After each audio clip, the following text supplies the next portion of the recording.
flag is just a brutal position. Guys are going to have to really keep guys out of that zone. Yeah, as you see right off the bat here, it looks like the whole North American side decided to take that flag together. And usually sometimes you'll see the teams go ahead and push up towards that B flag, but they all jumped on it and did it quickly. And now you see them making moves. They're on board with Kobe. And Kobe gets taken out right there. We'll swap over, and we're now on board with Swizz, who's flanking around here. Swizz with the MSNC, and you've got the laser sight attachment. Tell me a little bit about that. That laser sight is how you can get that increased hipfire accuracy on these players. Got it. Yeah, so that's Swizz picking up the kill right there.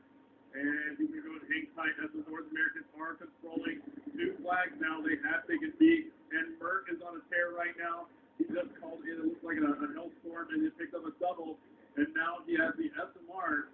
So that is actually a semi-automatic rifle, right? Right, he's got this thing customized up in all sorts of ways, so he's using that select fire switch to change up whether he's working or not. Got it. So looks like he's doing some work with it right now. As a Ruby jumps around the corner, he gets taken out there, and now it looks like Merck's going to be calling in a care package. We'll stay on board with him and see what lands. 26-13 now as the North Americans are up, and it looks like that care package is coming down, and Merck turns right there and takes out Gunji. This gave Gunji a little bit of the business, and that care package just came through. So let's see here what Merck is up to. It looks like it's a UAV. Yeah, that's a UAV. You see this UAV assist point coming up. We were just talking about that earlier. Every time you're using a support-driven streak, if someone gets a kill with that UAV up, you're earning some points for that UAV. Right, so all those points from that UAV are going to contribute to his score streak. Tell me a little bit about what we're seeing down here with the score streak meter. Yeah, you can see that score streak meter in the bottom right-hand corner of the screen, right next to those three icons. That'll fill as the guys get scored. They hit the top, they're going to earn that next reward. Right, so as you see, Big Timer is just getting started on his score streak here, and it looks like he took some shots right there, and the North Americans are doing some great controlling of that B flag at the moment. Map control is so important in domination. And you have the North Americans doing a great job of locking it down. 3 minutes and 35 seconds left to go. And 3 minutes and 30 seconds left to go. Big Timer takes that hip fire with the laser sight attachment. That definitely helps him right there. Absolutely, and man, you're going to see a lot of really good play from the hip and ATS with this particular attachment. So tell me a little bit about what we're seeing round base here now. 3 minutes left to go here. You see at the top of the screen, it says round 1 of 2. The score panel is telling us this is the first round. What's going on there? Right, so this is something we actually learned directly from the esports community. In a public game of domination, you usually only play one round. You round out to about 200 and it's over. So we watch the guys play competitively. We realize that they like to play as round base. That makes sure that everybody has a spawn on each side of the map. Right, so and that's important because it makes the game a little bit more fair domination. You get to play from both spawns, and you're able to have an equal opportunity on both sides. It's a great thing.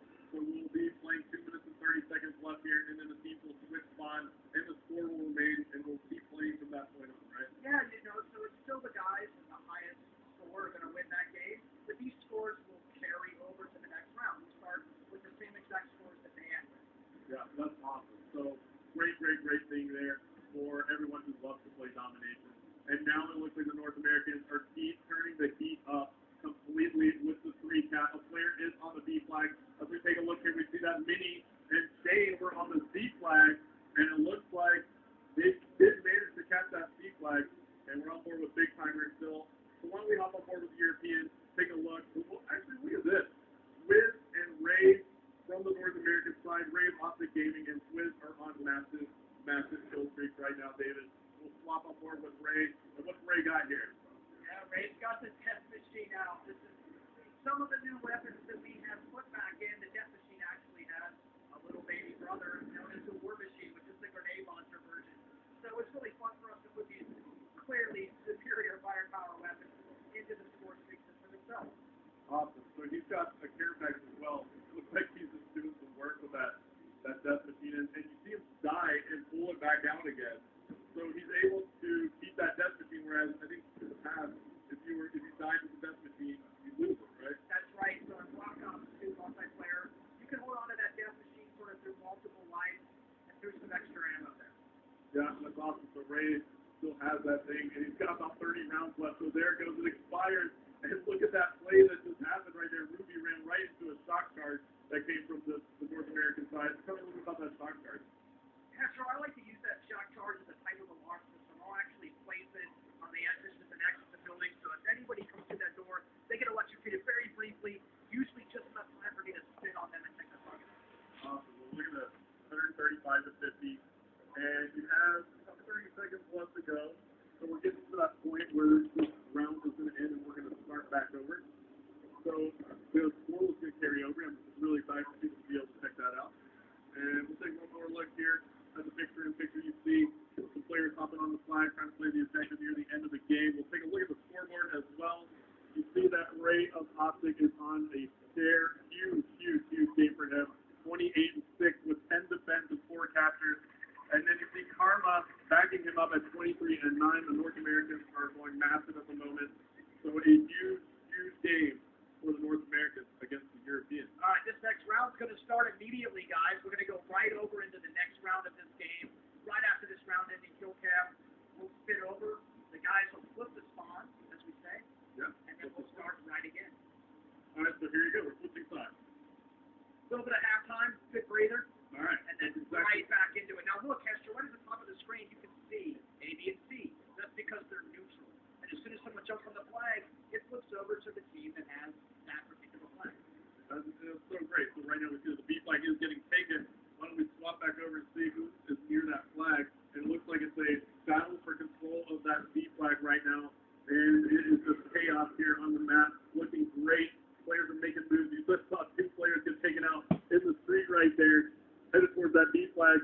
So this is just basically a feel it out type of moment here, isn't it? I'm really excited about the way to play these players will actually position and set up. They will not be in a hurry to grab the B flag until they feel like they can really lock it down. Look at Big Timer moving up beyond the flag radius so they can try to lock that position in really well.